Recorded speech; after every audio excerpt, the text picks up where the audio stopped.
नमस्कार। चलिए आज एक बहुत ही बुनियादी लेकिन बहुत ज़रूरी सवाल को समझते हैं। सवाल ये है कि कोई भी समाज अपनी दौलत, अपने पैसे और चीज़ों के उत्पादन को आखिर मैनेज कैसे करता है? पता है? ये एक ऐसा सवाल है जिसने सदियों से पूरी दुनिया को आप कह सकते हैं दो हिस्सों में बांट कर रखा है। तो आते हैं सीधे मुद्दे पर। सवाल ये है कि अर्थव्यवस्था को चलाना किसका काम है? हम आप जैसे आम लोगों का या फिर सरकार का? ये आप समझिए दो बहुत शक्तिशाली विचारों के बीच की टक्कर है और आज हम इसी की गहराई में उतरने वाले हैं। लेकिन इस बड़े सवाल का जवाब ढूंढने से पहले जरूरी है कि हम कुछ बेसिक चीजें क्लियर कर लें। तो चलिए सबसे पहले शुरू करते हैं दो शब्दों से जो अक्सर एक जैसे लगते हैं, इकोनॉमी और इकोनॉमिक्स। इनके बीच का फर्क क्या है, चलिए पता करते हैं। देखिए, इकोनॉमी, जिसे हम हिंदी में अर्थव्यवस्था कहते हैं, वो असल में क्या है? ये किसी भी देश में चीज़ों के प्रोडक्शन, उनकी खरीद फरोख्त, मतलब जो कुछ भी बन रहा है, बिक रहा है, खरीदा जा रहा है, उसका पूरा सिस्टम है। एकदम सिंपल शब्दों में कहें तो ये वो एक्चुअल एक्टिविटी है, देश के अंदर चलने वाला सारा लेन देन। और फिर आता है इकोनॉमिक्स यानी अर्थशास्त्र। अब ये क्या है? ये उसी सिस्टम की स्टडी है, इसकी पढ़ाई है। इकोनॉमिक्स बेसिकली हमें ये समझाता है कि ये पूरा लेन देन का सिस्टम काम कैसे करता है, पैसा यानी वेल्थ बनती कैसे है और लोगों में डिस्ट्रीब्यूट कैसे होती है। तो इन दोनों को समझने का एक बहुत ही आसान तरीका है। सोचिए, अगर इकोनॉमी एक गेम है, जैसे क्रिकेट का मैच, तो इकोनॉमिक्स उस गेम की रूल बुक है। समझ गए? इकोनॉमी वो एक्चुअल खेल है जो ग्राउंड पे हो रहा है, और इकोनॉमिक्स वो किताब है जिसमें उस खेल के सारे रूल्स लिखे हैं। तो चलिए अब वापस आते हैं अपने मेन सवाल पर। इकोनॉमी को आखिर चलाना किसे चाहिए? इसका जो पहला बड़ा जवाब आया वो दिया स्कॉटलैंड के एक फिलोसोफर एडम स्मिथ ने। चलिए देखते हैं कि उनका इस बारे में क्या कहना था। तो बात है साल 1776 की। एडम स्मिथ ने एक बहुत ही फेमस किताब लिखी, द वेल्थ ऑफ नेशंस, और इस किताब में उन्होंने एक बिल्कुल ही रेवोल्यूशनरी आइडिया सामने रखा। उनका कहना था कि सबसे बेस्ट इकोनॉमी वो होती है जिसमें गवर्नमेंट की दखल अंदाजी यानी इंटरफेरेंस कम से कम हो, और बस यहीं से कैपिटलिज्म या पूंजीवाद की शुरुआत हुई। तो स्मिथ ने इसके लिए 3 मेन प्रिंसिपल्स दिए। पहला था डिवीजन ऑफ लेबर। इसका मतलब है काम का बंटवारा।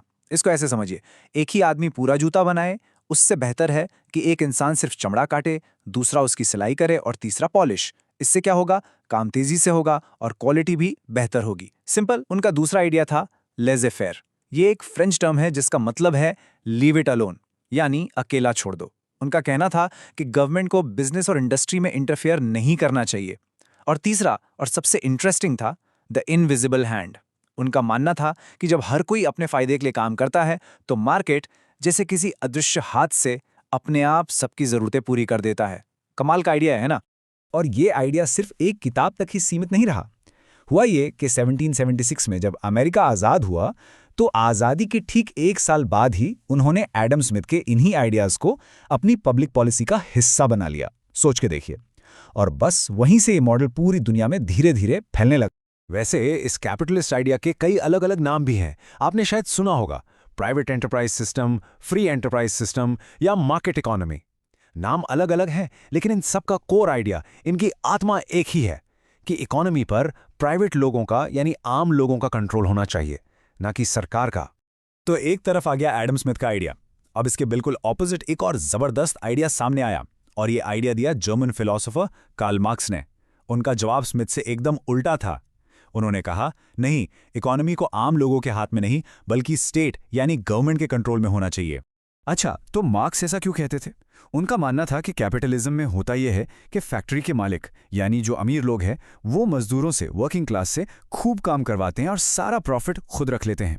उनके हिसाब से यही तो शोषण है, एक्सप्लॉयटेशन है। तो इसे रोकने के लिए उन्होंने सोल्यूशन दिया कि इकोनॉमी का कंट्रोल सीधे गवर्नमेंट के हाथ में दे दो, ताकि जो भी वेल्थ बन रही है वो सबके भले के लिए इस्तेमाल हो, ना कि सिर्फ चंद लोगों की जेब में जाए।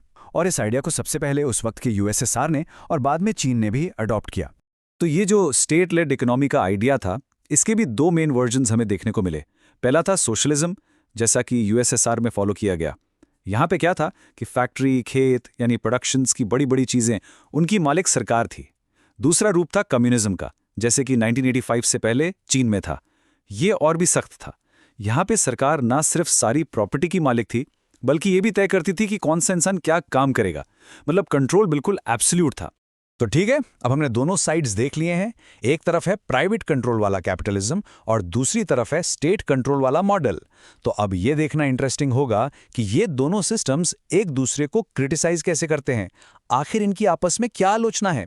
देखिए, जो लोग कैपिटलिज्म को सपोर्ट करते हैं उनका कहना है कि जब सब कुछ सरकारी हो जाता है तो लोगों के अंदर मेहनत करने का मोटिवेशन ही खत्म हो जाता है और पूरा सिस्टम फेल हो जाता है। वहीं दूसरी तरफ जो स्टेट इकोनॉमी को मानते हैं वो कहते हैं कि कैपिटलिज्म में प्रॉब्लम ये है कि मुट्ठीभर अमीर लोग पूरी वर्किंग क्लास से काम करवा के सारा पैसा ले जाते हैं। और यही दोस्तों इन दोनों आइडियोलॉजीज के बीच का सबसे बड़ा क्लैश पॉइंट है। तो चलिए एक फाइनल कंपैरिजन कर लेते हैं इन दोनों का। कैपिटलिज्म में डिसीजंस कौन लेता है? मार्केट यानी प्राइवेट लोग। इसका मेन प्रिंसिपल क्या है? लेज़े फेयर यानी नो इंटरफेरेंस। और इसको चलाता कौन है? सप्लाई और डिमांड का इनविजिबल हैंड। अब आते हैं स्टेट इकोनॉमी पर। यहां डिसीजंस कौन लेता है? सीधे सीधे सरकार। इसका मेन प्रिंसिपल स्टेट कंट्रोल। और इसको चलाता कौन है? सरकार का बनाया हुआ एक सेंट्रल इकोनॉमिक प्लान। बिल्कुल साफ है ना? और बस यहीं आके हम एक बहुत ही बड़े सवाल पर रुक जाते हैं। एक सिस्टम इंडिविजुअल फ्रीडम को आगे रखता है और दूसरा कलेक्टिव इक्वालिटी को। तो क्या कोई ऐसा रास्ता हो सकता है जहां हमें दोनों मिल सकें, जहां इंडिविजुअल फ्रीडम भी हो और सबके लिए बराबरी भी? ये वो सवाल है जिसका जवाब शायद आज भी पूरी दुनिया ढूंढ रही है। अगर आप इसी वीडियो के बेस्ट क्वालिटी नोट्स चाहते हैं तो इस टेलीग्राम चैनल को ज्वाइन करें। चैनल का लिंक डिस्क्रिप्शन बॉक्स में दिया गया है।